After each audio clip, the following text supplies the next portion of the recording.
muguluddene ajja kubanga abatemera empenda nga bulijjo programs abike mbaawo ne bamemba ba parliament abaffe abawana ino parliament ya muntu wa wansi, parliament ya muntu wa bulijjo tubijjamu oluzungu n'ennimi ezitategeerekeka ne tubiza mu lulimi lw'otegeera saako n'okuwa ebyekulabirako byosobola okulabika nti otegeera. Mba ne Suna Farouk kansala owa DP okuva ekibuli, mba ne NRM Kada Sharp mukulu Serwada John Bosco, mba n'omulangira Zikusooka Ali naye olwaleero tasobodde kulabika nti abaosaako n'abagenyi bange ab'olulango ng'olwaleero nja kuba ne Charles Mpindi agenda okuba nti atunnyonnyola LC5 ow'Ennakawa. Maasawo tujja bba ne General Bigirwa Moses, General Secretary, si General General w'amagye, ajja kuba naye atwegattako tube nga tutembeeta ensonga. Wiiki ebadde mpanvu, nze naawe tukimanyi. Bingi ebitambudde mu wiiki eno, muli ebyobufuzi, ebyobusuubuzi, ebyenjigiriza, ebyobulamu ssaako n'ensonga endala nnyingi omuli n'ebyentambula. Naye katutandike ku nsonga gye tugenda okuba nti twogerako ziri ensonga bbiri. Ensonga esookera ddala olwakadde tugenda batwogera ku kalulu k'Ekayunga. Nze naawe twabadde tukagoberera ku mikutu egy'enjawulo ne ku TV ez'enjawulo. STV tubadde tubiraga butereevu. Kiki ekikategeeza lwaki kabadde nga bwe kali, Electoral Commission ekoze ogwayo, bo abayisimbye bakoze ogwabwe, bannakayunga basuubire kimu wa NRM yawangudde Andrew Muwonge. Ekirungi olwaleero nnyina akakisa nti bonna abeesimbyewo okuva mu bibiina ebyenjawulo ebibiina 24 okuggyako wa independent yeta abatalina kibiina. Tujja kwogera ne ku nsonga ya lutalo olw'ebyenfuna oluli wakati w'eggwanga lyattu Uganda saako n'eggwanga erya Kenya. Ndooliito mpitirivu nnyo, Kenya erudde ng'ewera saako n'okuteeka envumbo ku bintu byaffe ebyenjawulo. Twalabye nga minisita akwasaganya ensonga za East Africa, Minister Honorable Rebecca Litwala Kadaga nga naye alangirira ng'ayita mu basuubuzi ng'agamba nti naffe Kenya tugenda kugiragako. Ensonga zeezo sigala ng'oli naffe, kambuuze kambawe akadde bakubuuzeeko tube nga tutandika. Ngenda kutandika ne mukulu Suuna okuva ku buuyi bulinzi gye nga nserengeta paka wano ku mukulu Charles Mpindi. Mukulu Suuna onekaanikanye nkwaniriza buuza ku balabi baffe tube nga tutandika. Abalabe abali kungi mbalamusizza nnyo olinnya Mukama Katonda omulungi, neebaza abasobodde okubeera nga mukyalina obulamu, ndowooza twebaze Munyazi Mungu ku lwekyo awamu n'okusaasira obuzibu obutali bumu, era tusaba Munyazi Mungu abeere ng'abagumya. Amawulire gakedde ga ntiisa mu constituency yange gye nkulembera, emmotoka etategeerekese etomedde omukyala n'emutta naye emmotoka n'edduka. Njagala kusaba ekitongole kya poliisi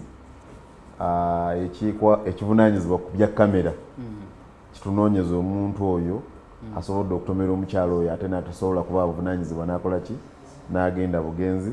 Mukyala abadde waawo mu zooni emu zenkulembera eya Lubuga zooni. Njagala okusaasira abafamire awamu n'ab'emikwano bonna ne bamuliraanwa olwekyo. Ebadde mu ggwanga ebadde byenyindoza bye tugenda okutemaatema, wabula amawe tegadde gasanyu ku makya mbagaliza okulaba pulogulaamu eno ennungi. Kale naffe nga zaabikeera tugatta omulanga gwaffe ku ddoboozi erya kansala okuba nti poliisi evaayo ekole kyeteekedde okulabika nti ekola okusobola okukuuma Omunnayuganda n'ebibye. Mukulu Jebbi naawe buuza ku batulaba. Abatulaba mu Uganda STV n'ebweru w'eggwanga tubalamusizza nnyo. Wiiki eweze okuva lwe twali wano paliamenti yaffe nateera weekuli. Twebaza entakera okutuwanga omukisa nga management ya STV okujja wano okubaganya ebirowoozo, ate ne twebaza n'abo abalabi byonna gye musinziira ku mikutu egy'ebitimbagano.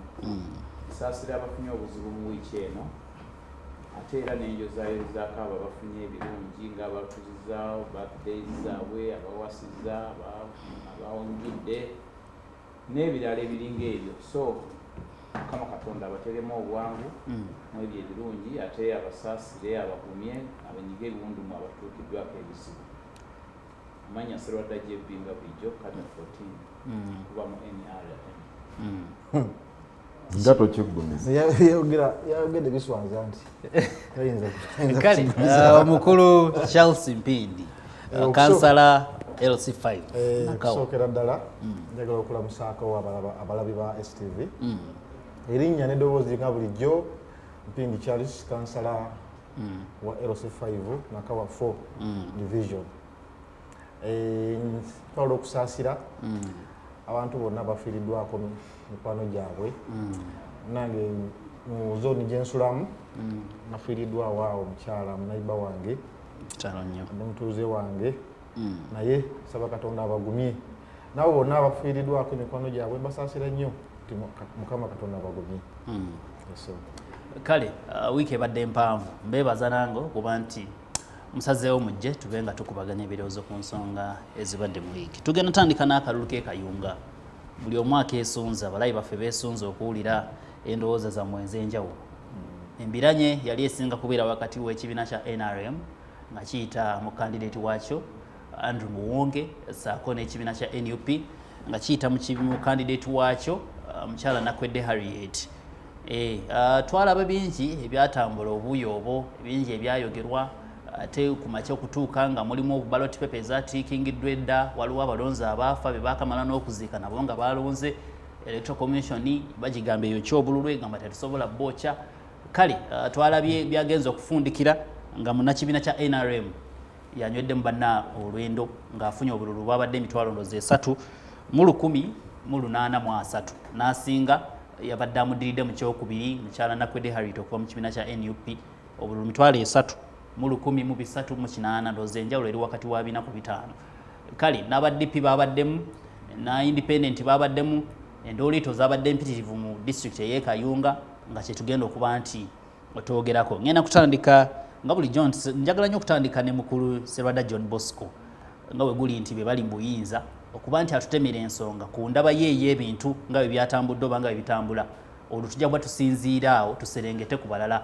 Mukulu Sserwadda kalulu muyogayoga mwawangudde akalulu k'e Kayunga ka LC5 mwataddemu amaanyi mangi wabula ebyabadde bitambula ebyenjawulo mwagabye ensimbi mbu 10 zabadde nnyanya ate mwaganya abantu abamu okutuukayo ate mwakkiriza abantu abamu ate ku luno mwajjeyo n'agombuto. Akalulu katambudde kati atutandikira awo ndowooza. Ekisookera ddala neebaza mukulu Busiifu omukisa okuba nti tandika ku mulamu ogwo. Kansooke okuyozaayoza bannakayunga olw'okufuna obukulembeze obw'omuntu gwe bayagadde okulonda ate era nenjozaayoza ekibiina kya NRM okuba nti nno kitambulidde ku mulamu ogw'obuwanguzi kubanga tetuwangudde lwa Kayunga wokka naye ndowooza mu disitulikiti zonna mu Uganda NRM yesingamu abakulembeze ne Magombolola gonna mu Uganda NRM yesingamu abakulembeze ne mu Parliament NRM yesingamu abakulembeze ne kwerosi wano tuli 8 ku 100 mu bavubuka tuli 8 n'okusoba mu 100 abakadde tuli mu 9 10 abalema tuli mu 9 10 abakyala tuli mu 8 mu 10. N'olwekyo Kayunga yandibadde tukoze bubi okuba nti ate yeesigala emabega nga ate bannayuganda bonna ng'eggwanga ebibiina ebirala babisenza luti ne balonda NRM. Ekyabadde Kayunga oyogedde n'ogamba nti baalabyemu obuvuyo obwo tebubula mu kulonda naye ate enundi egisinga waliwo kye tuyita propaganda. Nze nalabye ku register eyabadde eragibwa ebitiikingiddwa so si bululu ballot papers wabula register ng'eriko nti nno etiikingiddwa naye nga badisplayinga beba opposition nga bali ne bannamawulire abamu ate nga kimanyiddwa nze kino kakitegeeze bannayuganda bonna naddala batafunanga mukisa kuvuganya oba batabeerangako mu lwokaano lwa byabufuzi. Electoral Commission ewa oyo avuganya access ku register. Buli aba yeesimbyewo oba kansala obaani bamuwa register bw'aba agyagadde.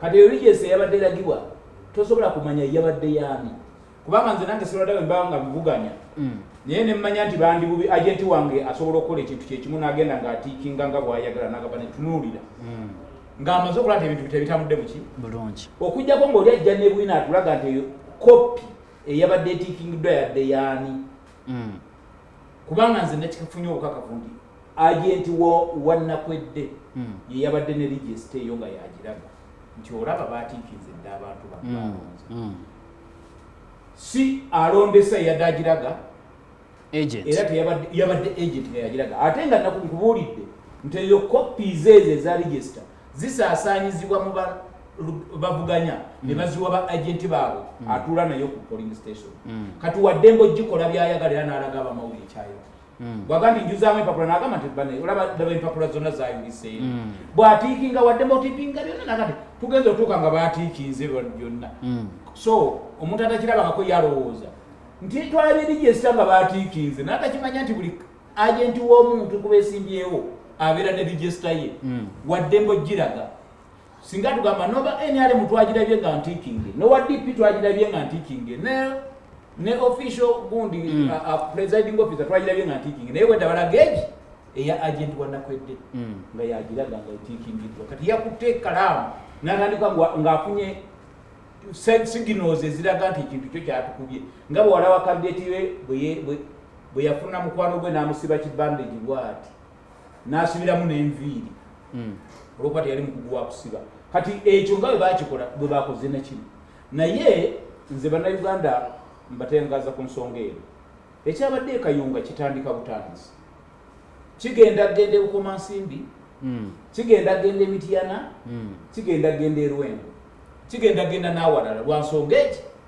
bannayuganda bakwata obululu bwabwe n'obwesige bwabwe abamu ne babukwasa ab'opposition ne bagamba tubalonze nga bo basuubira enjawulo nti nno aba NUP bwe bakwata mu kintu ne tubawa district ne tubawa obwa kansala ne tubawa obwa MP bagenda kukyusa obulamu bwaffe kubanga baali basuubiza naye ekyennaku babatunuulidde okuva lutamala okulonda kati emyezi 7 nga balaba aba NUP aba opposition kantitwalira awamu bo ne famire zaabwe bakyuse obulamu bukyuse nga tebakyafaayo bazambadde naye abalonzi abalonda bakyusizza nayise mu Kampala eggulo nensanga abatembeeyi nga babayodde bonna si ye season ya Christmas bonna enguudo zonna zitukula ziti ng'omuluka wa City Council bwetala oba abakulu bano ono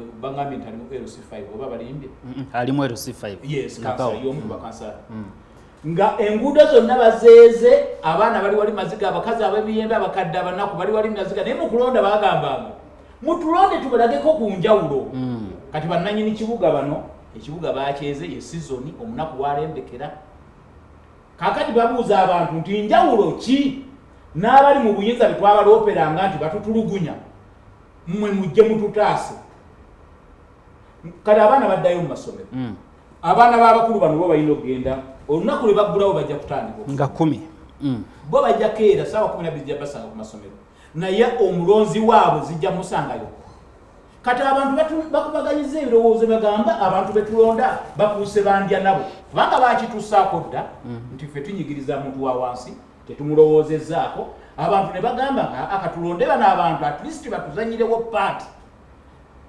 naye be balonze bafuuse bandya nabo kati babadde beesasuza kati batandise okubeesasuza ab'ekayunga bagambye abantu betwalonda eyo yonna gye tubawulira gye balonda nuupu bo bakozeewo ki balwanye n'omusajja bamuziriridde obusente bwabagulirira kubanga bagamba abagulirira oba bafuuse endya nabo 1000 ze mwagabye zaakoze 1000 siina bukakafu nti bazigabye kugira nga oli ampadde kubanga bagamba gwe kennyini tokkiriza bribe bw'okkiriza bribe mwenna mubeera victim mubeera suspects ba bribe okujjako ng'ofunyeyo omuntu omu n'agamba ye bamuwadde enguzi era n'agikkiriza n'atukubira essimu wano n'atubuulira ate alina kukikola ng'alina referensi ya poliisi kubanga bagamba tolya nguzi genda ku poliisi omale okulipootinga oli agikuwe nga bamaze n'okulamba ssente balina engeri gye bakikolamu naye bwe bw'ojja suna n'akugulirira n'omala okuzirya n'ogamba banguliridde then awo watoli ku mulamwa okwo kuba kusiiga nziro naye maliriza ngamba nti ffe tukimanyi nti buli lwe bawangula opposition amanyi oluyimba lumu banzibye bankubye banyigiriza Bobi Wine singa yazze singa nawangudde singa gundi yazze singa nawangudde singa zaake wange teyalwanaganye n'abasirikale singa nawangudde singa nakwedde teyabadde na plaster singa nawangudde kwegamba ebyo ebintu byo bibeeramu naye weebuuze abawangudde bonna ne babalangirira kakiiko kyakabalangirira wano akakiiko ka electoral commission mukama wange tulina abakulu abampaako obujulizi nga bakakasa nti akakiiko ka electoral commission ya Uganda bwe kalangirira omuntu aba mutuufu ye mukulu ono wa NUP naye kamulangirira babalangirira era tekalimu bukuusa ate ne bannaabwe bangi kakati bwe kiduuka eri nakwedde ng'alemeddwa akalulu tebasobola kumulangirira. Mukulu Suna Farouk, akalulu k'e Kayunga nga bwe katambuddemu abadde P temwawezeza na bululu ebibiri. Simanyi obuzibu bwavuddewa, twalabye abakulira parties ez'enjawulo tali tusubira ne Nobert Mao Honorable okuba nti awuubayo olubulu ekigere teyalabiseeko. Generally tutunulire ku mbeera nga bwe yatambudde by elections Kayunga, lwaki Kayunga era lwaki byatambudde nga bwe biri? Kakati okusooka neyanza nnyo neyanzeege, njagala kusaba cameraman ndowooza constitution ya Uganda eno abatulaba bagirabe bulungi. Ntambudde nayo olw'ensonga bye ngenda okwogerako bigenda kubeera nga biri mu kino ekitabo ekituvuga ffenna nga bannayuganda. Naye mu ngeri ey'enjawulo, for the first time ate munzikirize neebaze ku General Yoweri Kaguta Museveni kubanga tayogerangako bigambo bya mazima nga bino byakoze eki byayogedde. Era njagala kibeere ekyokuyiga eri abantu ffenna abamuvuganya. Ebigambo Museveni byayogedde tebyawukanako ne Nakyemalira eyazaalibwa eyo Georgia. Ebiseera ebyo lyali likyali ttwale ly'Abalasha. Omusajja oyo bamuyitanga Joseph Stalin. Lumu yagamba nti those who cast the vote are not martyrs, but those who count the votes are the one that matters. Yes. Nti abalonda obululu sibe omugaso, sibe basalawo ennyo, oba sibe basalawo ennyo, wabula ababubala, wabula ababubala be basalawo ekyaki ekyenkomeredde. Oyo yali Nakyemalira. Kakati n'olwaliro tubadde n'omufuzi mu Uganda ng'agamba nti ye omusajja oyo afuga agoberera ssemateeka era nti ye mupromotinzi wa Ddembe Nankola egoberera ssemateeka. Mwami Museveni yasinzidde e Kayunga n'agamba nti kikafuuwe ne bw'ozino okumala emyaka 2 teri kyoyinza kufuna okuggyako ng'emyalimu eyogedde ekigambo ekikola ki ekisembayo. Kikye njagala okwogera, muganda ng'ono Jebbi ayogedde bulungi nti ekyo kikyali kituuza butuuza, naye bwe gutyo bwe gugenda okubeera ewa Joyce baagala emitiiyana bagenda katwala n'amaanyi, bwe gutyo bwe gugenda okubeera e Bukomansimbi ewandi walana bagenda katwala n'amaanyi, bwe gutyo bwe gugenda okubeera ne mu bitundu byonna ebirala ebyaki eby'eggwanga. Kakati nze mbadde ndowooza bw'obikula ssemateeka ono ku peegi eya 21 wenjagala tutunule osangawo kye bayita puliyambo oba ennyanjula ya ssemateeka ono agamba nti we the people of Uganda, nti ffe abantu bannayuganda, recalling our history which has been characterized by political and constitutional instability, nti nga tojjukanya ebyafaayo byaffe ebize byetabikibwamu ebyobufuzi ebibi n'enkola etagoberera ssemateeka. Nti ono akola ssemateeka we aba yakamutuusa, ono n'amugyawo, mulala n'ateekawo muki owuwe. Recognizing our struggles against the forces of tyrant, oppression and exploitation, nga tukkiriza ebyo ebitutuusiddwako n'ebyo ebisinga obungi nga bya bannamagye okunyigirizibwa n'okufeebezebwa.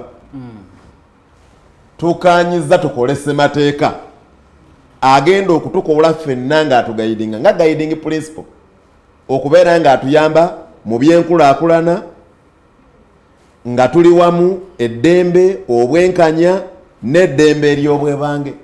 Ssemateeka ono kyakola ki? Kyagamba. Kati bw'ayogera wano mu puliyambo, ssemateeka ono mu layini eya 5 ey'enkaaga n'akuliyetinga akakiiko k'ebyokulonda mu section 60 n'akuliyetinga akakiiko k'ebyokulonda. Bw'akuliyetingawo akakiiko k'ebyokulonda ng'ako kagenda beera nga ke kafuga ebyokulonda byonna mu ggwanga ng'era kali independent mu section ey'enkaaga. Kakati mu nnyingo eya59 nze Munnayuganda noono n'oli naawe yeetuwa eddembe lyaffe okulonda era egamba right to vote. Naye mu nnyingo eya 59 akatundu akookusatu ke kayita ebitongole by'ebyokwerinda byonna okujja okuyingira obutereevu mu kalulu. Kiki kitegeeza nti akalulu Mwami Museveni yakajja ku bannansi n'ayita ebitongole ebiri byonna ebirala okubeera nga bebiddukanya akalulu. Wagamba bati akatundu akookusatu kagamba nti the state shall take all necessary steps to ensure that all citizens qualified to vote register and exercise rights to vote. Kino ekigambo si kyakusaaga. Kino ekigambo si kyakusaaga. Era kino ekigambo kye kiyita abakwata mundu kubanga ekigambo kiri state. The state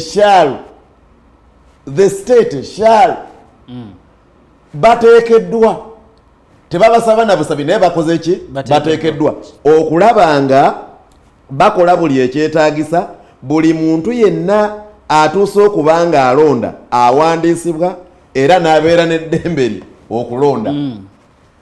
Kakati bw'omala okusoma ennyingo ezo zombi ebbiri, ennyingo emu etuwa obuyinza akawaayiro ne kabutujjako. Kati kiki kitegeeza nti ssemateeka ono Mwami Museveni gwe yakola takyasobola kutuyamba ffe abamuvuganya kubanga ebitundu bimuwa ssemateeka ono ye byayagala mu ssemateeka Mwami Museveni abimuwa. Ebyo ebimupevalinga Mwami Museveni ebitamupevalinga Mwami Museveni abijjamu. Bwe kituuka ku bisanja 3 tyebyo 2 tyebyo biveemu. Bwe kituuka ku myaka 75 tyebyo giveemu. Ate baabuwe ffe bebinyigiriza ffe tetulina mukisa na buyinza obwo bikola ki bubijjamu. Nze njagala tukkaanye wamu kati nga Bannayuganda era njagala kusaba Honorable Kyagulanyi olina omukisa olwaleero ti generation kati esinga obungi mu ggwanga gwogikulembera. Tulekeraawo okubuzaabuza abantu nga tubagamba nti ekkuba eryakalulu Mwami Museveni ono tumusobola. Abantu tubabuulira amazima nti Mwami Museveni ono tasobola kubeera nga tulina nekyo tusobola omukolako mu kalulu. Naye tulina be tusobola okukolera awamu nga byo bimunafuya naye akalulu tekamukola ki tekamunafuya. Abantu tubatwale mu kkubo lye bayita civil disobedience, ekkubo ery'okujeemera gavumenti nga terimenya ssemateeka. Njagala okubuulira muganda nga olwalo ne bukya ku makya ne tugamba abantu nti mwenna mulekeraawo oggula sukaali. Basebo ne bannyabo mulekeraawo abadde akozesa liita z'amafuta 2 kozeseemu. Basebo ne bannyabo abadde anywa amata liita 3 nkusaba nywa kikopo kimu. Ebintu bwe bityo ebiyamba gavumenti okukuŋŋaanyaamu omusolo gwekozesa okutunyigiriza bwe tunaasalawo ffenna ne twogeza eddoboozi limu ne tubireka gavumenti ejja kukola ki ejja kunyigirizibwa. Naye Mwami Museveni lubeerera ye aba atwagala mu kintu ki kutegeka kalulu ffenna ne tugenda ne tukakola ki ne tukeetamu. Era wano njagala kwebaza mu ngeri ey'enjawulo ng'owa Democratic Party nebaze Vice President wa FDC owa Buganda Region Lord Mayor w'ekibuga Kampala Ssaalongo Erias Lukwago. FDC ng'eyita mu Secretary General wayo baali basaze olukwesikwesi okuteekawo candidate Kayunga. Vice President wa Buganda n'agamba nti nze nga Vice President ndaba nga tetuli ready okubeera nga twetaba mu kalulu akaliwa ake Kayunga. Ate n'ekyokubiri disitulikiti eyo ebaddeyo NUP tugigirekere tugiwe omukisa. Era kyavuddeyo nga Lukwago Erias yejjeerezeddwa kubanga singa FDC yateeka mukandi singa emboozi eri olwali mu Uganda nti FDC yeekubanye ne NRM okutubba kubanga ebyo ebigambo babadde babitukola ki ate nga ababyogera gavumenti ye batuteeka mu fene tulowooza nti boogera ebigambo biki teri wano yasinga kutuwubisa mu byabuzi biwedde ng'abantu bano wammanga tamala emirundi yajjanga no ku TV nga kwasiiba nga buli naka agamba abantu tebeesi gyakuuma luggi lwa mmanju ateesa ne Museveni tugende mu kalulu nti nenze ngenda kakulekera kati ebibuuzo ebyo n'ebigambo byeyogera ffe bannansi ne tubikola ki Lwomushana Abedi Bwanika ne bwobuuza ono member wa NUP bw'omubuuza ati Bwanika yayogerenga ennyo mu biseera byakalulu kati yafa mugenzi yalagawa kimubuuze wuuno wano naye si mu bubi ebigambo tutandika byogeranga mu buki mu bulmaliriza njagala okumaliriza nga ngamba muganda wange Ssebo Honorable Mpindi ffe nga Democratic Party ekibiina ekimu nga ffe section ye mu DP baatuwakanye twagamba tetusimbawo candidate ye Kayunga Honorable Nobert Mao ne banne kubanga ye president bano baga tugende tusimbewo nga bo bali mu eri enkola nti ndaba ne NUP tetulekera eyo si yebeera issue issue zibeera nsonga z'abantu si za bibiina era ekyo vudola bwe mbanga njogera ku TV oba abantu onna ku radio saagala muntu ambuliza nnyo mu DP munda nerabira okunyigirizibwa okugenda maaso mu kibiina kye NUP nti nema okwogerako nange neegatte bwegase ku basalwa dankube mu ngalo nti Museveni webale njagala tubeere nga twogera eddoboozi limu nga lya bannayuganda era Ssemwami Mpindi ntuusiza obubaka buno mu NUP nti ekiseera kituuse omuntu omuwamba kakkaneko abampi bamukuba akaama nze njagala okulaba ebyobufuzi bya Uganda nga mwami Kyagulanyi nga mwami Dr. Besigye nga mwami Robert Mao nga Mugisha Muntu basaalirwa batudde mu kisenge kimu bateesa kiki kye tusobola okukola okulaba nga tujja omwami Museveni ono naye nga si kkubo lya kalulu kale nga si kkubo lya kalulu ekkubo lya kalulu terikyasooka mwami Museveni akalulu akajjamu na tanka akajjamu na mundu AK47 akajjamu na buli kintu kyonna ekyokulwanyisa tetukyasobola muwanguliramu eryo kubo era yenna akyali wano alowooza nti Kayunga wabaddeyo okulonda yeerimba kale Kayunga tewabaddeyo kulonda wabaddeyo olutalo nga olutalo lw'Ekayunga nga lubise n'olw'Ekongo kale ebigambo bya mukulu Suuna agamba nti tubijjemu ebyobufuzi twegatte wamu naddala ab'oludda abantu baffe banyigirizibwa muganda wange badokita beekalakaasa lwabutaba na ssente mwami Museveni ali mugulirira bantu Kayunga mukulu General Bigirwa Moses yatuuse dda katunzikemu katono nnyo ngenda bankomawo ne mukulu ne LC5 kansala Charles Mpindi oluvannyuma tukomewo ne mukulu Bigirwa Moses tuwumulamu katini nnyo tovaawo